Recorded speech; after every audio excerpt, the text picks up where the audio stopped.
엄마! 가글 했는데 입에서 뭐가 나왔어! 그거 올리덴탈 체크 가글이라 그런겨. 지금 쓰고 있는 가글 사용 후 확인해 보셨나요? 무색소, 무알콜, 무계면 활성제의 올리덴탈 체크 가글은 쉽게 나온 입안의 이물질을 눈으로 확인할 수 있습니다. 딴지마켓에서 판매 중입니다. 한글도 남보다 빨리 깨치고 참 똑똑했는데 갈수록 실력이 뒤처지는 것 같아 걱정이에요.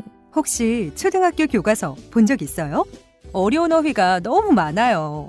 학교에서는 어휘 개념을 하나하나 설명해 줄 시간이 정말 부족하잖아요. 그럼 어떡하죠? 내 아이의 어휘만큼은 내가 책임져야죠. 어휘 공부의 정성.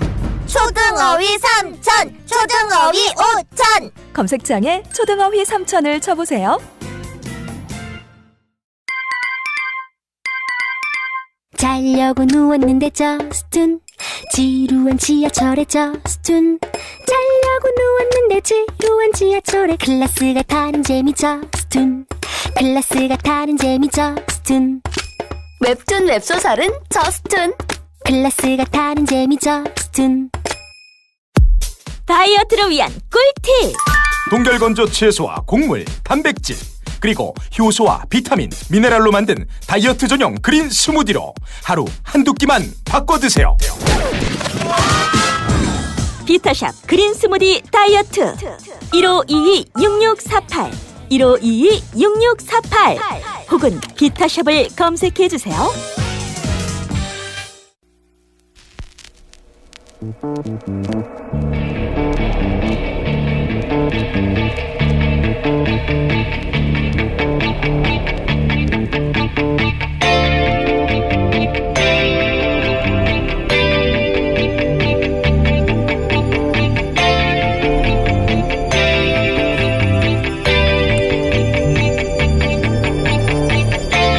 안녕하세요, 김원준입니다. 어제 YTN의 보도에 따르면 한 아파트 주민이 자비로 경비실에 에어컨을 설치해 줬는데 관리사무소가 반대해서 에어컨을 못 켜고 있다고 합니다. 관리사무소는 전체 경비실에 에어컨을 놔두든지 아니면 모두가 에어컨을 쓰지 않든지 그게 형평성에 맞다는 입장입니다. 형평성 있게 다 같이 더워라 이거죠. 형평은 그럴 때 쓰라고 있는 단어가 아닙니다. 누군가 불공정하게 특혜를 입을 때 나머지 당하는 이들을 위해 존재하는 단어지 어떻게 한 사람도 빠짐없이 다 같이 불공정하게 대우를 받자는 게 형평인가요? 그런 식으로 형평을 정의하면 관리사무소부터 에어컨을 꺼야죠. 지자체에서 복지정책을 한다니까 박근혜 정부는 다른 지자체가 그렇게 못하니까 형평에 어긋난다고 니들도 하지 말라고 했었죠. 배에 물이 들어오는데 몇 사람만 구할 수 없으니 다 죽게 그냥 둡니까? 몇 사람에도 구할 수 있으면 구하고 그리고 나머지도 어떻게든 구해야겠다고 생각하는 게 사람의 상식이죠. 폭염에 고생하는 경비 아저씨 위해서 주민이 직접 자비로 사다 준 에어컨을 형평성을 내서 켜지 못하게 하는 관리사무소를 보고 있자니 우리가 비정상적인 시대를 너무 오래 살았구나 싶습니다. 사람처럼 좀 삽시다. 김원준 생각이었습니다.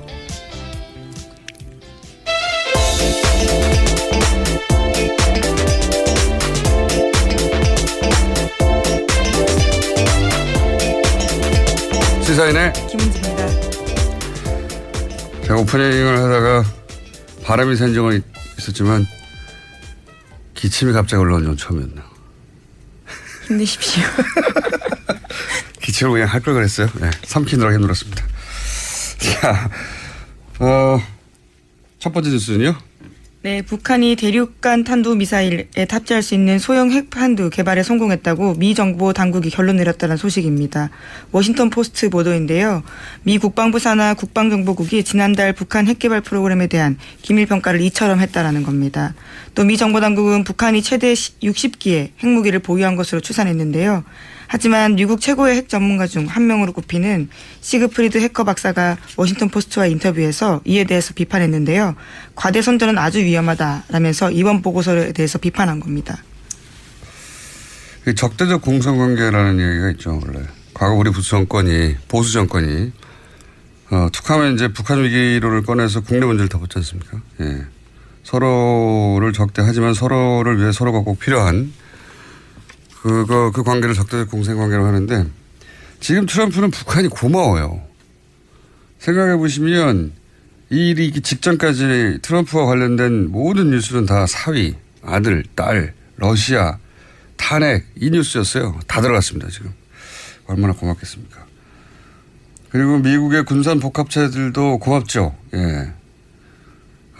그쪽은 전 세계 긴장을 먹고 사는 그게 무기가 더 팔리니까. 그런 면에서 이제 미국의 최고의 핵 전문가가 뭐 60개를 보유하고 있다. 뭐 이런 식으로 정부에서 말하니까. 과대선전. 여기서는 과대선전은 미국의 과대선전 말하는 겁니다. 과대선전은 위험하다고. 과장하지 말라는 거죠. 예. 여하간 네 정부 혹은 트럼프 대통령이 말하는 걸 고지고대로만 받아들여서는 안 된다. 거기도 다 계산이 있는 거죠. 발언 하나하나에. 관련 뉴스가 근데 좀 많겠죠 오늘? 예. 네, 관련 보도 나오니까요. 도널드 트럼프 미국 대통령이 입장 냈습니다. 관련해서 기자들이 질문하자 대북 경고 메시지를 쏟아낸 건데요. 미국을 더 위협하다가는 전혀 경험해보지 못했던 화염과 분노에 직면할 거다라는 메시지를 냈는데요. 뿐만 아니라 화염과 분노란 단어를 계속해서 쓰면서요. 무력이라는 단어도 덧붙였습니다. 화염과 분노, 노골적으로 이야기하면 지금껏 세계가 경험해보지 못했던 무력과 마주할 거다라는 건데요. 이에 대해서는 북한의 불바다 위협을 영어식 표현으로 받아쳤다라는 해석도 있긴 합니다. 저는 다르게 생각합니다. 왜냐하면은 화염과 분노라고 하니까 이거 불바다를 이렇게 번역했나? 이렇게 이제 우리가 생각하는 거고요. 그게 아니고요. 영어로 해놓으면 금방 알 수 있어요. Fire and Fury거든요. 이거는 뭐랄까요? 두 가지 측면인데 하나는 미국에서 예전에 그 이라크 전쟁할 때 shock and aw라고 네. 군사 작전을 두 단어로 요약해가지고 그렇죠. 표현하는 뭐랄까 일종의 스타일이 있어요. 그때는 이렇게 표현했고 자기도 뭔가 표현하고 싶은 거죠. 표현하고 싶은데 둘 다 F가 들어갔잖아요. 파이어 피글이 우리 라임을 맞추는 건가요? 예. 그런 면도 있고 마음에 든 겁니다. 이 단어가. 근데 이 단어 자체는 아주 유명한 우리나라에서는 이런 게임 안 하는데 미니어처 보드게임이라고 있어요. 뭐냐면은 군인을 아주 작게 만들어가지고 이렇게 낱개로 진열해서 팔고 이런 거 보신 적 있죠? 네, 미니어처가 그런 것들이니까요. 미니어처. 근데 네. 그 미니어처의 주인공이 군인인 경우가 많죠. 그게 이제 기원이 있어요. 미니어처 보드게임이라는 게 있어요. 우리는 그런 걸 안 하는데 이렇게 보드를 놓고 군인을 작게 만들고 포도 막 만들고 기지도 만든 다음에 룰을 정합니다. 룰을 정한 다음에 자기들끼리 싸우는 거예요, 막. 그러니까 PC 게임에 오프라인 버전인 건가요? 그게 먼저 있었던 거죠. 네. 네. 그게 이제 그래서 시나리오도 막 나오고 룰집도 나오고 막 그러거든요. 아주 유명한 게임인데 그게 이름이 Fire and Fury예요. 네. 거기서 나온 것이다. 그리고 이 단어가 워낙 유명해서 이 단어로 노래도 있고 이 단어로 책 제목도 있어요. 예전에 2차 대전 때 저기 뭡니까 독일을 폭격했잖아요. 폭격기가 연합군에. 네. 그때 엄청난 폭탄을 쏟아부었는데 그 작전을 그때는 Fire and Fury라고 부르지 않았죠. 이 문구 유행하지 않았으니까. 근데 이 책을 나중에 2000년대인가 중반인가 뭐 하여튼 책을 썼는데 그때 이 제목을 따라 썼어요. Fire and Fury라고. 이 단어 자체가 대단한 게 아닙니다. 유행하는 단어예요. 그 유명한 관용구다라는 취지의 네, 근데 이제 거죠? 골라낸 거죠. 멋있게. 네. 뭐 그렇게 멋있진 않습니다. 약간 예. 그렇고요. 이제 말잔치를 하고 있는 겁니다. 말하자면 제가 이 이야기를 길게 한 이유 중에 하나는 말잔치를 하고 있는 거예요. 서로. 그러면서 가장 효과적으로 머릿속에 꼭꼭 박힐 자국민에게 단어를 선택하고 있는 중인 거죠. Fire Fury 하면은 탁탁 박히는 게 있거든요. 자, 그렇고요. 다음 뉴스는요. 네, 이와 같은 트럼프 대통령 반응이 나오자요. 북한도 반응을 했습니다. 괌을 직접 공격하는 대상으로 지목한 건데요. 북한 전략군은 김정은이 결단 내리면 미사일을 임의시각에 동시다발적으로 연발적으로 시행할 거다라면서요. 미국이 일컫는 예방전쟁이라는 선택권이 미국에만 있냐라고 주장했습니다. 이 핵을 공포의 균형이라고 하는데 지금 이제 북한과 미국이 하고 있는 건 이제 존심의 균형이죠. 존심의 균형. 예. 서로 자존심의 균형을 맞추고 있는 중입니다. 말싸움하면서. 그래서 뭐 괌이 선택된 이유는 아마도 이제 거기 사드가 있기 때문이겠죠. 동시다발로 때리겠다는 것도 사드가 이렇게 동시다발 연발로 쏘면 막을 수 있냐? 뭐 이런 도발이기도 하고. 동시에 우리 언론이 보도를 해줘야 되는 내용은 뭐냐면 사실은 어제 하루 종일 포털에서 거의 이 괌 포위 사격 그다음에 뭐 하얀 분노 이 얘기만 했는데 실제 훨씬 더 중요한 거는 동시에 이러면서 북한이 거의 3년 가까이 영유하고 있던 캐나다 국적 그 임현수 목사입니다. 네, 목사. 네. 캐나다의 대북 현안이었죠. 그 임현수 목사를 갑자기 석방했어요. 갑자기. 그렇죠. 석방하겠다고 밝힌 겁니다. 네, 뜬금없이. 원래는 무기수였거든. 북한 기준으로. 예, 무기노동 교화형을 받고 있었습니다. 왜 갑자기 풀어줍니까? 네. 미사일 쏜다고 해놓고 갑자기 캐나다 바로 위 나라죠. 예. 그러면 바로 북미 붙어있는 나라인데 하필이면 그 나라에 억류하고 있던 사람을 풀어준다고. 이거 캐나다에서 오랫동안 현안이라는데 꼼짝도 안 했거든요. 그리고 또 틸러슨 외무부 장관이죠. 국무부 장관입니다. 국무부 장관. 우리의 외무부에 해당되는 미 국무부죠.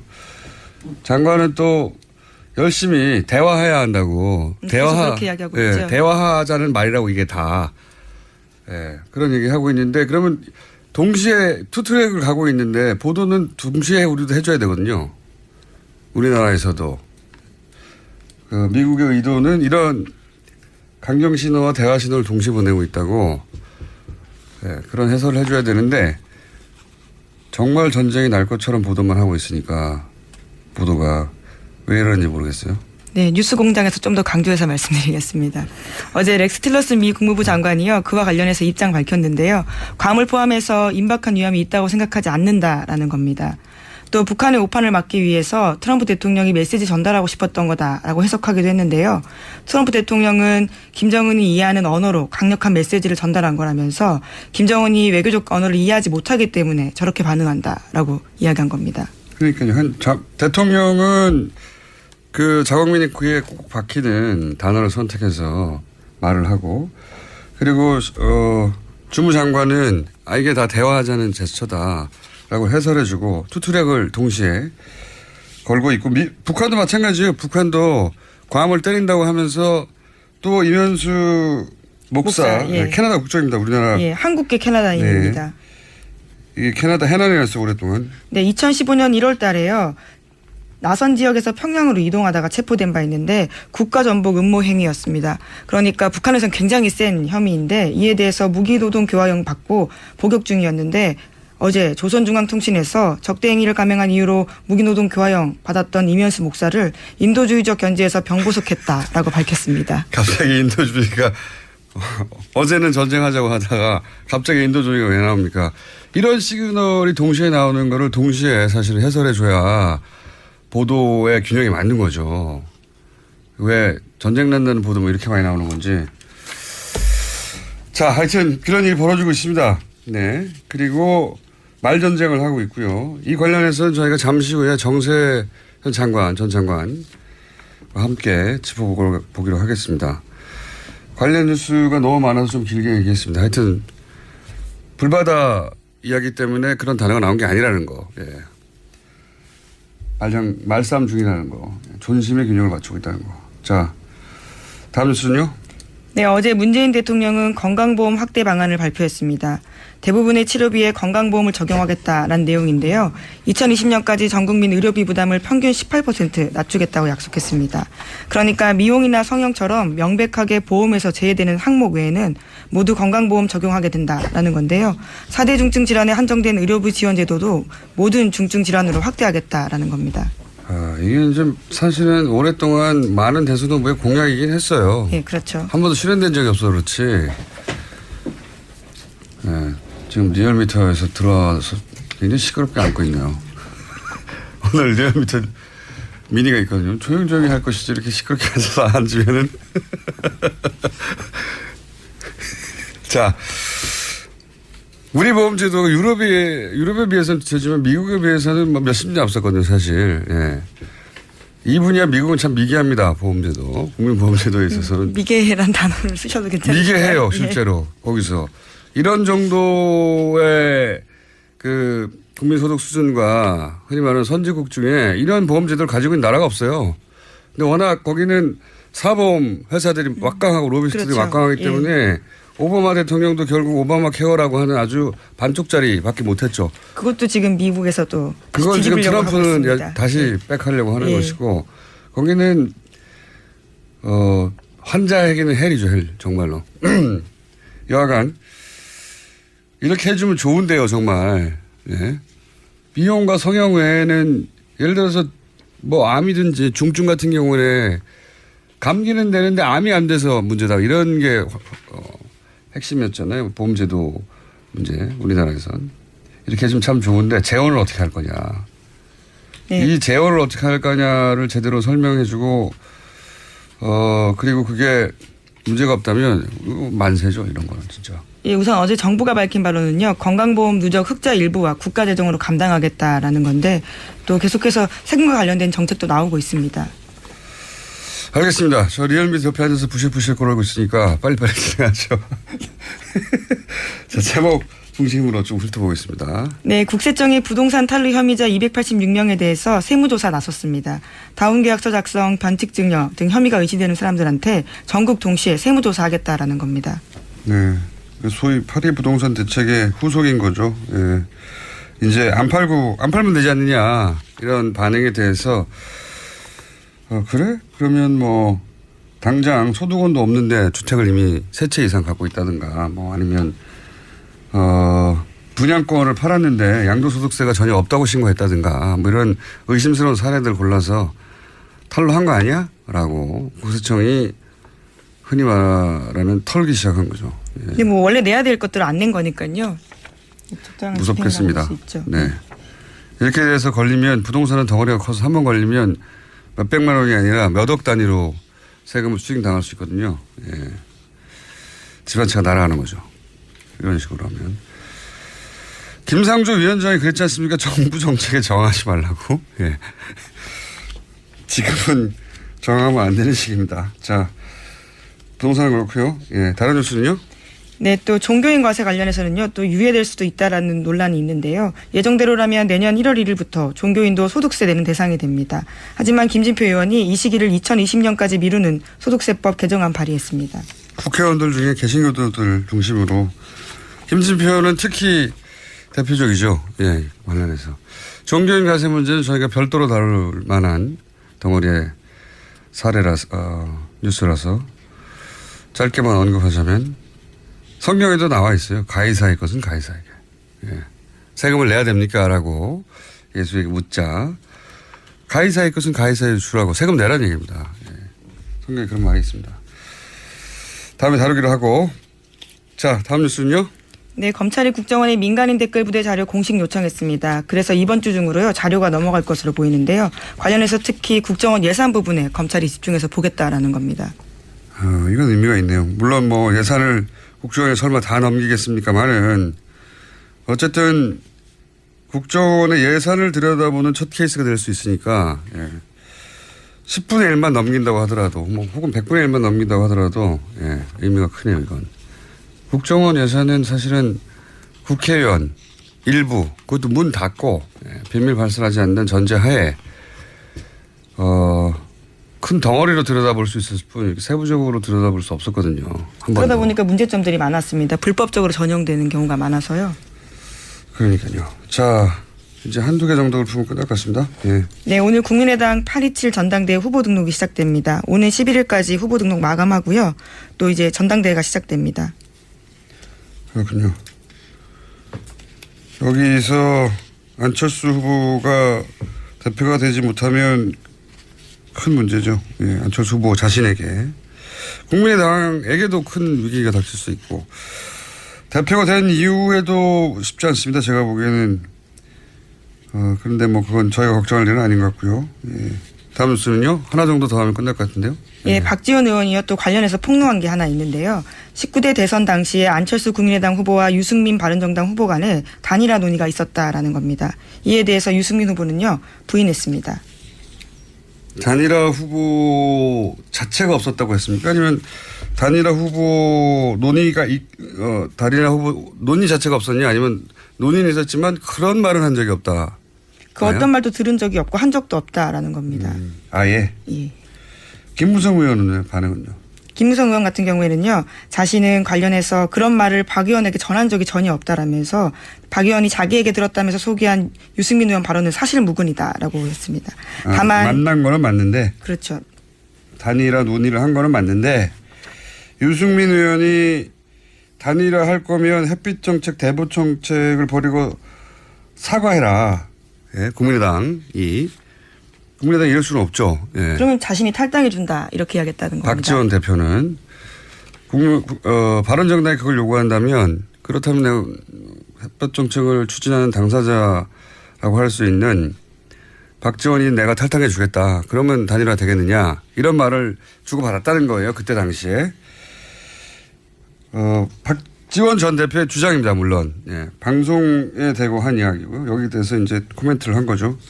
여기서 이제 디테일한 내용들은 갑론을박하고 있는데 어쨌든 만나서 안철수 유승민의 단일화를 얘기를 했다는 것은 사실로 밝혀진 셈이네요. 예, 김무성 의원이 그에 대해서는요. 주호영 의원까지 같이 만난 적이 있다라고 밝혔습니다. 네, 한 번 만난 적이 있다라고 하는 것이고 박 전 대표는 여러 번 만났다고 하는 거 주장하고 있는 것 같은데 횟수는 중요하지 않고 단일화를 하려고 했다. 예. 알겠습니다. 박지원 대표 한번 모셔봐야 되겠네요. 자, 바로 이어서 부시럭거리는 리얼미터 권순정 시장 나오셨습니다. 안녕하십니까. 참 저희가 관련해서 박지원 원내대표는 월요일 날 잡아놨군요. 예, 이미 월요일 날 물어보기로 하겠습니다. 자, 권순정 시장님. 네, 안녕하십니까. 네, 인사드렸습니다. 자, 그러면 대통령 지지율부터 대통령 지지율 그리고 정당 지지율 짚어보겠습니다. 저희가 유일하게 주 중에 짚어보는 예, 지난주에 북한의 미사일 발사 여파 때문에 좀 빠졌죠. 이번 주에도 아주 소폭 하락세입니다. 8%포인트 소폭 하락했고요. 71.7%의 긍정평가가 나왔습니다. 부정평가는 21.5%였고요. 아시다시피 지난주 주말에 유엔 안보리 대북 제재 관련 보도가 상당히 많이 나왔습니다. 그리고 한중 외교장관 회의가 좀 무례한 측면들 때문에 논란이 많이 되었었고요. 그리고 뭐 이렇게 북한 미사일 발사하면 보통 진보 정권의 지지율이 좀 떨어지는 편입니다. 항상. 예. 그리고 월화 한 이틀 동안은 그 자유한국당을 비롯해서 바른정당, 야3당이 그 현 정부의 대북 정책에 대해서 좀 일관되게 이제 공세를 좀 취하고 있는 상황이고요. 많이는 빠지지 않았지만 소폭 하락한 이유가 바로 이제 북한 미사일 발사로 이후에 계속 이어지는 이러한 여진들 때문이 아닌가 싶고요. 반면에 수요일 날에는 일간 집계에서는 73.7%로 반등을 했습니다. 어제도 반등을 했어요. 예, 지난주 주간 집계가 72.5%였는데 지난주 주간 집계보다 높았던 거죠. 이건 아무래도 그 현 정부가 대통령이 공식적으로 사과한 거는 제가 잘 기억이 나지 않는데요. 아시다시피 가습기 살균제 피해자들을 청와대에서 모셔서 공식적인 사과를 했습니다. 이 부분들이 보도나 이제 SNS 통해서 많이 그 여론을 주목을 받았고요. 이 요인이 아닌가 싶습니다. 어쨌든 어제는 반등을 했다. 네. 네. 지난주 이어서 어쨌든 월화수 사이에 평균으로는 71.7%인데 네. 어제는 73.7%로 반등을 했다. 네, 거의 유사합니다. 네, 지금 네. 여전히 뭐 비슷하게 대우 경북이라든지 예. 60대 이상이라든지 보수층 포함해서 모든 지역, 연령, 이념 성향에서 긍정표가 아주 높거나 우세한 걸로 나타났습니다. 야당이 상대하기 참 힘들 거라고 제가 정권 초에 얘기했는데 이렇게 되면 참 상대하기 힘들어요. 이렇게 막 흔들어주면 좀 빠져주기도 하고 네. 공방에 오가야 야당에서는 이건 먹히는구나. 이렇게 하면 되는구나 싶은데 다음 주 목요일이 문재인 대통령 취임 100일째입니다. 그러니까 딱 일주일 전이죠. 그래서 100일을 전후로 해서 야당들 같은 경우 지지율이 많이 빠질 것이라는 언급들이 많이 나오고 있는데 지금 추세를 봤을 때는 물론 바꿨어요 이제 최근에. 바꿨습니까? 연말로. 연말로 바꿨습니까? 예, 그렇게 떨어지지는 않을 것으로 보입니다. 네. 그러니까 100일 되면 다 빠질 것이라고 정권 초연에 했었고 지난주인가요? 올해 초인가에 연말에 빠질 거라고 바뀌었어요. 예. 지금 뭐 나중에 한번 얘기될 수 있었겠지만 개혁이 여러 중첩되면서 이해관계자들이 갈리고 그러면서 빠지는 측면이 있지만 또 개혁으로 다시 지지율을 반등시키는 모습들이 요즘엔 조금씩 나오고 있습니다. 그래서 많이는 빠지지 않을 것 같습니다. 사실 이 100일 가까이 됐을 때 70% 지지율이라는 건 있을 수 없는 지지율인데 여기서 앞에 6점 바뀌어도 정권이 망하는 듯이 보일 것 같아요. 60%도 박근혜 정권 때는 도달한 적이 없는 수치인데. 있긴 있는데 그런 기간들이 상당히 짧았죠. 초반에 있긴 있었어요. 네. 생각해보니까. 자, 하여튼 그렇습니다. 당내 대통령 지지율은 그렇고요. 정당 지지율은 어떻습니까?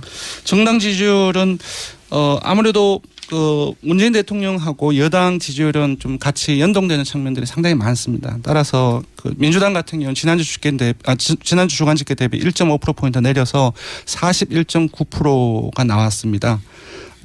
주로 경기 인천 PK, TK 이 정도로 해서 보수층에서 많이 빠졌는데요. 아무래도 그 문재인 대통령이 소폭 하락한 것과 동일한 이유에서 빠진 것으로 보입니다. 여기도 한 1% 빠진 거네요. 네. 50.1 뭐 이러다가 49.1 뭐 이런 식으로. 네. 그다음에 국민의당을 한번 본다면 국민의당은 3위로 올라갔다면서요. 예, 지난주에 한 4%. 지지난주에 5%대 초반에서 지난주에 6.9%까지 올랐거든요. 지난 주말에 안철수 전 대표 당대표 출마. 예, 지난주 수요일 날에 출마 선언을 공식적으로 선언을 했고 월, 화, 수 3일 동안 지난주는 계속적으로 올랐습니다. 올랐는 원인이 뭐냐면은 19대 대선에서 안 후보에게 투표를 한 사람들 중에서 그 이전에는 한 24% 정도가 국민의당을 지지했었는데 월, 화, 수 3일 지난 동안에 무려 한 39%, 40%까지 결집을 했습니다. 근데 그러니까 안철수는 지지했지만 국민의당을 따로 지지하지는 않았던. 그런데 이제 한 3일 동안에 당대표 출마 선언한 과정에서 올랐는데 아시다시피 주말을 경과하면서 또 어제까지도 계속 당대표 출마 논란이 당내에서 계속 되지 않았습니까? 그 이후에 다시 이 19대 대선은 안 후보 투표 후보자층이 조금씩 다시 또 빠지고 있습니다. 그래서 지금 이제 국민의당 같은 경우는 이번 주 주중에서 1.5%포인트 내린 5.4%로 다시 내렸는데 바로 금방 언급해드린 그 이유인 것 것으로 보이고요. 다시 오차 범위 내이긴 하지만 최하위로 밀려났습니다. 그렇기 때문에 안철수 대표의 명분이 좀 떨어지는데 본인이 나와야 지지율이 올라갈 수 있고 결집시켜서 이 국면을 벗어날 수 있다고 했는데 다시 최하위가 됐네요. 네. 5.4%. 물론 이건 주중. 주중입니다. 주중 잠정 집계입니다. 네. 목금토 그러니까 목금토 하면 또 달라질지도 모르겠죠. 어쨌든 다시 최하위가 됐다 국민의당이 5.4%. 안철수 대표가 당대표 출마 선언하기 전의 수치로 다시 돌아왔네요, 거의. 예, 그렇습니다. 다른 정당은 어떻습니까? 예, 한국당 살펴보면 한국당은 올랐습니다. 1.1%포인트 오른 17.6%이고요. 2주째 상승세를 보이고 있습니다. 기억하실지 모르겠지만 전술핵 배치 추진을 당론으로 한이 많이 하고 있는 상황이고요. 문재인 정부의 대북 정책의 비판 공세를 높이고 있습니다. 아무래도 좀 반사이기 성격이 있는 것 같고요. 미사일 발사. 가장 오른쪽에 있는 분들이 어쨌든 한국당 쪽에 표를 주고 있다는 얘기죠. 지지를. 예, 정의당하고 바른정당도 공이 올랐습니다. 정의당은 1.1%포인트 오른 6.8%로 3위로 오차범위 내이긴 하지만 3위로 올랐었고요. 바른정당 역시 올랐습니다. 0.6%포인트 오른 6.4%로 다시 6%대를 회복했습니다. 그렇군요. 네. 오늘은 시간이 없어서 못 다룰 것 같은데 리얼미터하고 갤럽하고 가장 큰 차이가 나는 부분이 갤럽이 이제 주말에 발표되지 않습니까? 그러다 보니까 항상 비교가 되는데 한국당, 바른당 다른 정당들은 뭐 큰 차이가 없다고 보여지는데 한국당과 바른정당의 지지율 차이가 리얼미터하고 가장 큰 차이가 있어요.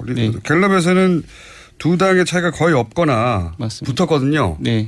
근데 리얼미터에서는 아직도 한 10% 가까이 차이가 나는 걸로 나오니까 이거 다음 시간에 한번 짚어주십시오. 예. 그러니까 한국갤럽과 같은 상황이면 보수층이 거의 와해된 상황이라고 보면 되는데요. 나중에 한번 봐야 될 것 같습니다. 네. 자, 마지막으로 저희만 하는 이번 주 현안 조사. 이번 주 뭘 했습니까? 이번 주 지난주에 8.2 부동산 대책이 발표되었고 그 이후에 그 종부세라든지 재산세라든지 그 이 부동산 보유세 관련해서 논란이 좀 있었습니다. 예. 보유세. 부동산을 갖고 있는 것만으로 세금을 때리는 과거의 종부세. 예. 예. 거기 뭐 똑같지는 않지만 어쨌든. 예, 맞습니다. 그렇게 생각하시면 되는데. 예, 이 조사를 한번 해봤습니다. 보유세를 지금은 그 카드를 마지막 카드로 두고 있는 것처럼 보여지는데 현 정부가. 네. 만지작거리지는 하지만 아직까지는 네. 이거까지 썼는데 통하지 않으면 큰일 나니까요. 네네. 근데 보유세를 만약에 높인다, 인상한다. 네네. 그럴 경우에 과연 찬성하겠는가? 네네. 네. 이거 여론조사가 왜 없었는지 모르겠는데 저희가 했습니다. 응답자들한테 세 가지 선택지를 드렸습니다. 하나는 그 8.2 대책의 효과와 상관없이 바로 올려야 된다. 효과와 상관없이? 예. 두 번째는 효과가 없을 때 그때 올리자. 네. 그 세 번째로는 효과와 상관없이 인상해서는 안 된다. 이 세 개를 드렸는데. 절대 반대. 예. 첫 번째가 가장 많이 나왔습니다. 즉각 인상안이 41.8% 응답이 나왔습니다. 그 다음도 반대보다는 효과 없을 때 그때 올리자. 조건부 인상이죠. 25.8%로 나왔고요. 70%가 가까이 되네요. 예, 효과와 상관없이 안 된다 인상은 이 응답은 20.6%가 나왔습니다. 네. 68%가 70% 육박하는. 야. 예, 인상으로 보면은 조건부 이상이든지 아니면 적각 이상이든지 인상이니까 합치면 한 70% 육박을 하고 한 3배 이상이 반대보다는 많습니다. 하하. 그래서 지금 잠시 보면 지금 이 보유세 문제는 지금 8.2 부동산 대책이 투기 근절이라든지 주택값 안정화라든지 이 부분에 목적을 하고 있는데 지금 유권자들 같은 경우는 단순히 부동산 보유세 문제를 이 목적에 한하지 않고 있는 것 같습니다. 그러니까 돈을 많이 버는 사람들은 많이 내고 그리고 돈을 적게 버는 가난한 사람들은 좀 적게 내는 어떤 조세의 형평성 차원이랄까요. 이런 부분으로 접근을 하고 있기 때문에 이 부동산 보유세 문제의 적각 찬성 인상해야 된다는 의견이 높게 나온 것 같습니다. 조세 정의 차원에서 보는 거군요. 네네. 예, 참여정부 때 10년 전에는 예. 종부세에 해당되는 사람들이 5%도 안 됐는데. 맞습니다. 네. 그때는 8.3일 부동산 대책이라든지 또 그때도 마찬가지로 그 종부세 문제가 세금 폭탄 프레임들이 가동이 되어서 먹혔죠 그때. 예, 그때는 먹혔는데 지금은 이러한 저간의 상황을 보면은 좀 그때 세금 폭탄 프레임이 막히기 힘든 상황이 아닌가 그렇게 보입니다. 먹히기 힘든 상황이라고 해주십시오. 예, 먹히기 힘든 상황이 아닌가 싶습니다. 이것도 예상되네요. 네네. 대통령 지지층하고 비슷하게 겹치는 지난번 사드하고 지난주하고 비슷하게. 어쨌든 70% 가까이 보유세를 찬성하고 있다는 것은 예상과 다른 결과였습니다. 네네. 자, 여기까지 하겠습니다. 예, 조사 개요를. 조사 개요. 예. 네. 사실 대통령하고 정당 지지율 조사만 불러드리면 되는데요. 짧게 불러드리겠습니다. 이번 대통령 정당 지지율 조사는 TBS 의뢰로 전국 19세 이상 성인을 대상으로 8월 7일부터 9일까지 3일간 조사했습니다. 전화 면접하고 자동응답 혼영으로 실시했고 35,284명에게 통화를 시도해서 최종 1,531명이 응답을 완료했습니다. 응답률은 4.3%, 표본 오차는 95% 신뢰 수준 플러스 마이너스 2.5%포인트입니다. 내일부터 건수정 시작하겠습니다. 감사합니다. 고맙습니다. 아무도 묻지도 따지지도 않고 가입하셨다고요? 보험은 너무 어려워요. 걱정 마십시오. 마이보험 체크가 도와드립니다. 1800-7917 마이보험 체크로 지금 전화주세요. 1800-7917 이미 가입한 보험이나 신규 보험도 가장 좋은 조건을 체크해서 찾아드립니다. 인터넷 한글 주소 마이보험.com 또는 카카오톡에서 아이디 검색 마이보험을 친구 추가하여 상담하실 수 있습니다. 모닝똥? 제겐 사치였죠. 내가 토끼인지 토끼똥이 나인지 내가 변을 본 것인지 변을 당한 것인지 나는 바나나이고 싶다. 간혹 구렁이이고도 싶다. 미궁 대장사랑 빅똥의 추억 미궁 대장사랑이 찾아드립니다. 혈중 콜레스테롤 개선과 배변 활동에 도움을 주는 건강기능식품입니다. 검색창에 미궁 대장사랑. 미궁 장사랑 이름 바꿨어요. 프로바이오틱스 12종 추가. 미궁 대장사랑. 골반 잡자 바로 잡자 바디로직. 허리 통증 바로 잡자 바디로직. 2017년 쿨 썸머 바디로직 라이트 출시. 통기성이 좋아 땀 걱정 없이 한여름에도 쾌적하게. 입은 듯 안 입은 듯 가벼움의 신축성은 그대로. 자세가 좋아지는 골반 교정 타이즈 바디로직. 검색창에 골반 교정 바디로직 라이트.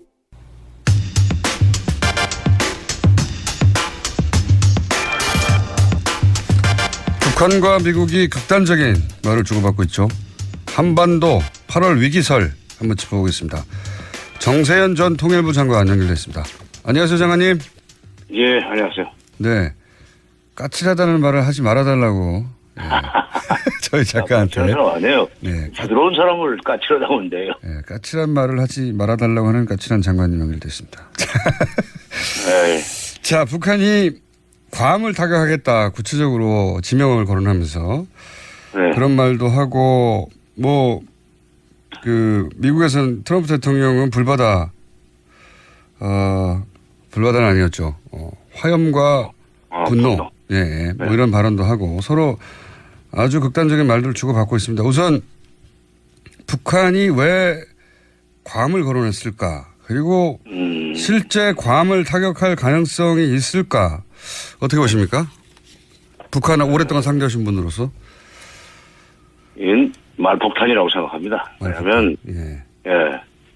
북한은 항상 그 사람들의 그 화법을 알고 얘기를 들어야 돼요. 이 사람들이 뭐라고 하냐면 미국의 선제 타격 기도가 드러나면 서울을 포함한 남측의 군사 지역을 불바다로 만들고 미군 기지가 있는 이 괌 이런 데를 이제 전면적으로 타격하겠다 그랬는데 미국이 자기를 치겠다는 얘기, 북한을 치겠다는 얘기를 이 사람 저 사람이 불쑥 많이 하지 않았습니까? 뭐 선제 타격, 뭐 예방 전쟁, 뭐 이런 등등이 어떤 점에서는 말로 끝나지 않고 그것이 실제로 행동을 옮겨줄 수 있다고 북한이 좀 그 걱정을 하지 않나는 생각이 들어요. 그러니까 그런 말을 자꾸 하다 보면은 실제로 그런 일이 벌어질 수 있다고 보고 미국이 그렇게 나온다면 우리 가만 안 있겠다. 그러면서 근데 괌 얘기를 했는데 남쪽 불바다는 뭐 그건 뭐 그냥 들어간 얘기고 괌이 이게 그 B1B라든가 B52 같은 전략 폭격기 핵무기를 싣고 다니는 그런 폭격기들 거기서 떠가지고 북한 상공 한 바퀴 돌아가는데 뭐 몇 시간 안 걸리는 그런 비행기들이 있는 폭격기들이 있는 기지 아닙니까? 그거를 공격하겠다고 그랬는데 바로 그 자리를 때리겠다는 게 아니고 그 주변을 포위 사격하겠다고 했어요. 그렇죠. 한 30km 정도 떨어져서. 예. 그러니까 그 도망갈 구멍은 다 열어놓고 겁을 줍니다. 그러니까 나중에 북한의 말을 지금 해석하면 미국이 선제 타격을 실제로 하려고 한다면 우리는 괌이 아니라 괌 주변 한 30km 떨어진 데를 때리겠다 이거죠. 근데 이제 30km 때리지만 이게 공해상이 될 텐데. 그런데 비행기가 어디로 지나올 줄 압니까? 그러니까 비행기가 지나갈 수 있는 공중을 둘러막고 때릴 수 있다 하는 얘기인데 실제로 미국이 선제 타격할 그 가능성도 적고 또 북한이 괌을 친다고 하더라도 뭐 바다를 둘러싸고 몇 발이나 쏘겠습니까? 미사일을. 몇 발 쏘겠죠. 뭐 수발 쏘겠죠. 그러나 그것 때문에 서로 불이 붙어가지고 전쟁으로 번질 가능성은 저는 별로 없다고 봅니다. 북한식 대응이다 이렇게 보시는 거군요. 이때까지 항상. 네, 북한식 대응이죠. 그러니까 그 사람들은 의뢰 말만 꺼내면 뭐 1000배, 100배 갚아주겠다고 그러는데 1000배, 100배 그런 얘기 두고 쓰는 말들이 있죠. 몇 개. 뭐 그건 뭐 수십 년째 그렇게 하고 있긴 합니다만. 불바다 1000배, 100배 뭐 그다음에 또 무슨 뭐 그 선별적 타격 잘 쓰는 말들이 있어요. 근데 별로 놀랄 거 없어요. 그거 거기까지는 제가 알겠는데 워낙 오랫동안 들어와서 이 미국발 한반도 위기설이거든요. 이게 말하자면 그렇죠. 뭐 그런 얘기들도 하죠. 네, 트럼프 대통령이 직접 이제 아주 강한 발언들을 해 나가면서 미국발 위기설이라고 할 수도 있는데 미국에서 이 긴장을 더욱 높여가고 있는 이유는 뭘까요? 이런 발언으로 대통령이. 그러니까 이게 트럼프 대통령의 일종의 철학이 반영된 조치라고 봅니다. 뭐냐면 트럼프 대통령은 세게 겁을 주고 밀어붙이면은 북한 같은 나라는 결국 손 들고 나오지 않겠는가. 일종의 뭐 장사꾼이라고 사업가적 흥정이죠. 세게 불러가지고 상대방이 이제 겁을 먹고 꼬리를 내도록 만들어가는 그런 전략인 것 같은데, 그러니까 그동안에 제도권에서 성장한 정치인들하고 좀 다른 것 같아요. 스타일이. 스타일이. 근데 그게 오히려 북한을 더 자극해가지고 북한이 그러니까 북한이 오히려 예방적 타격을 할 수 있는 여지를 키워가지고 책임을 그쪽으로 넘기려고 하는 전략인 것 같은데, 저는 북한이 그렇게 위험한 짓을 안 하리라고 봐요.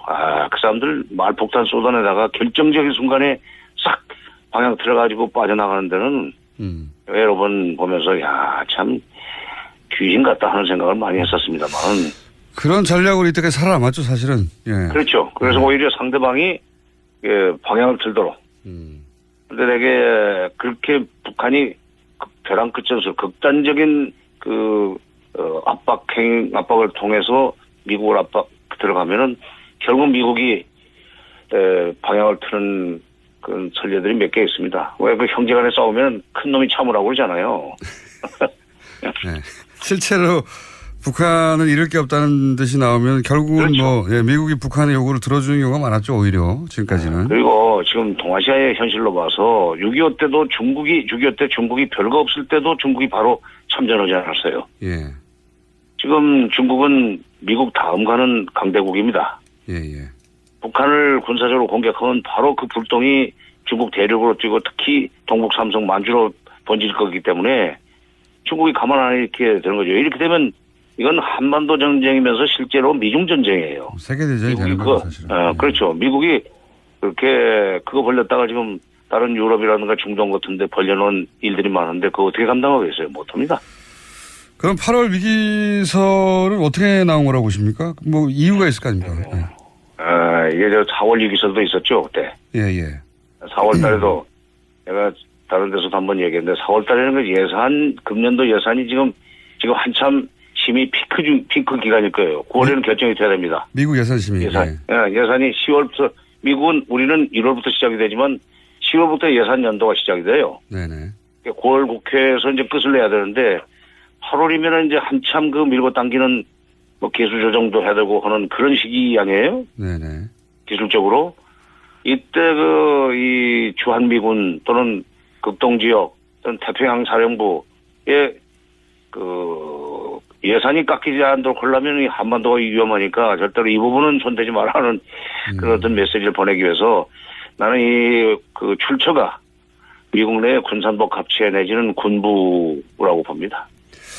미 국방부 쪽에서 핵무기 60개 있다는 얘기도 나오고 거기에 대해서 미 전문가는 과장하지 말라고 자기들끼리 싸우기도 합니다, 지금. 60개설도 마찬가지예요. 아까 조금 전에 그러니까 이게 예산 편성과 관련해서 이거 국방 예산 깎으면 미국이 당한다 하는 겁을 줘야만 액수가 늘어나든지 유지가 될 거기 때문에 나온 일종의 페이크 뉴스인데 우리 국민들은 미제면 다 옳다고 생각하니까 이게 문제예요, 지금. 알겠습니다. 예. 동시에 이제 우리 언론이 크게 보도하지 않는 게 예를 들어서 캐나다 국적 임목사를 갑자기 석방한다든가 혹은 틸러슨 국무장관이 갑자기 트럼프 대통령의 이야기는 결국은 대화를 하자는 거다 이런 식으로 해석해 주지 않습니까? 예. 그러니까 이런 뉴스도 같이 봐야 되는 거 아니겠습니까, 사실은? 같이 봐야죠. 지금 캐나다 우리 교포 임목사를 병보석이라는 이유로 해서 사실상 돌려보낼 것 같은데, 지난번에 원비어 사건 때문에 이 사람들이 놀래가지고 자기네 지역에서 만약 그 사람이 숨을 거두면 이 정말 복잡해지거든요. 지금 상황에서는. 의료 기술도 좋고 여러 가지 형편이 괜찮은 가족의 품, 그 다음에 카나다로 가서 병을 고치는 것이 낫겠다는 계산이겠지만 이거는 미국한테 보내는 메시지예요. 당신네들도 지금 이런 식으로 해결해야 될 문제들이 있지 않느냐. 그러니까 우리는 그런 식으로 당장에 그 좋은 자세로 다가오면은 얼마든지 대화할 용의가 있다. 그러니까 한쪽으로 선제 타격하면은 뭐 괌을 폭격하겠다, 괌 주변 바다를 폭격하겠다는 얘기를 하면서도 미국한테 빨리 우리 대화했으면 좋겠다는 소위 그 메시지라고 저는 생각합니다. 과거에도 보면 대화 직전에 가장 거친 말들이 오고 같습니다. 보통. 그렇죠. 더위가 절정에 이르다 보면 이제 가을로 넘어가듯이. 그러니까 거친 말들을 한참 주고받아도 전쟁 나나 싶으면 대화가 시작되는. 그렇죠. 그런 과거 사례가 많이 있었는데 그런 루트를 다시 타지 않겠나 하는 짐작도 들고. 이건 어떻습니까? 뭐요? 가스하신 장관님 갑자기 튀어나오시는 뭐요? 장관님 저기. 아니 돌발 질문을 많이 하시니까 좀 겁나지. 안보리 제재 있지 않습니까? 안보리 제재. 거기서 뭐 석유는 빠졌다. 뭐 그렇지만 가장 강한 제재다. 뭐 이런 식의 얘기 많이 나오는데 안보리 제재로 북한이 미국이 원하는 대로 갈까요? 안보리 제재 효과가 있겠습니까? 우선 석유 송출 금지가 빠졌다는 것이 뭐 북한한테는 별로 타격이 안 된다고 저는 봅니다. 대중무역의 3분의 1을 삭감시켰기 때문에 무역으로 거둘 수 있는 액수 10억 불을 못 벌게 했기 때문에 손 들고 나올 거라는 것은 착각이고 10억 불이면요. 1조 달러인데 그렇죠? 1조 달러인데 그게 사드 한 대 값보다 싼 겁니다. 1조 2천억 달러가 그렇잖아요. 그렇군요. 근데 북한 무역이 규모가 아무리 작더라도 3분의 1 타격을 입는다고 그래서 미국이 시키는 대로 손두고 나올 가능성은 없고 안보리 제재가 지금 8번째입니다. 근데 7번째 안보리 제재를 결의하면서 또 역대급이라고 맨날 그랬어요. 가장 강력한. 항상. 가장 강력한. 이게 무슨 신문 광고 같은데 어디 보면은 무슨 역세권 2분 거리, 3분 거리 하는 식으로 맨날 근데 7번의 유엔 제재를 당하고도 작년에 북한 경제가 3.9%나 성장했다면 북한 경제는 아무런 영향을 안 주는 게 유엔 제재라는 거 아니에요? 지금 그다음 미국이 대북 제재를 유엔 제재를 주도할 때 경제적인 타격을 주면은 결국은 숨이 막혀가지고 손들고 나올 거다 하는 전제에서 그렇게 된 건데 작년 경제가 3.9%면 우리 경제 성장률보다 높은 거예요. 물론 이제 규모가 작은 데서 3.9%하고 우리 같이 1조 5천억 달러 된 그런 GDP를 가지고 있는 나라에서 3%, 2%, 2.5%는 다르지만 나는 이 유엔 제재가 앞으로 북한의 태도 변화를 유도하는 데는 큰 역할을 모토리라고 봅니다. 결국은 협상으로 넘어가야 되지 않겠는가. 미국도 곧 그걸 알게 될 거고 특히 우리가 이런 식으로 가지고 안 된다는 걸 알면서 왜 자꾸 이렇게 압박으로만 가느냐 하는 얘기를 우리가 해줘야 돼요. 그 얘기 미국한테 할 나라는 우리밖에 없습니다. 중국이 하겠어요? 우리가 해야지. 미국이 하겠어요? 이제 북한이 하겠어요? 결국은 일본은 30초밖에 안 남았긴 했는데 그러니까 결국은 이거는 역시 다시 한번 대화로 풀릴 수밖에 없다. 오히려 대화가 가까워졌다는 신호일 수도 있겠습니다. 이 정도로 극단적으로 하는 것은. 밤이 깊으면 새벽에 온다는 말도 있잖아요. 이럴수록 대화가 가까워진다고 생각하고 우리 정부에서는 대비를 해야 된다고 나는 봐요. 그리고 조금 전에 말씀드렸듯이 여러 가지 채널을 통해서 그야말로 진정성 있게 미국한테 이렇게 해봐야 알겠습니다. 결국은 대화로 넘어갈 텐데 라는 것을 입력을 시켜줘야 돼요. 알겠습니다. 정세현 통일부 장관이었습니다. 감사합니다.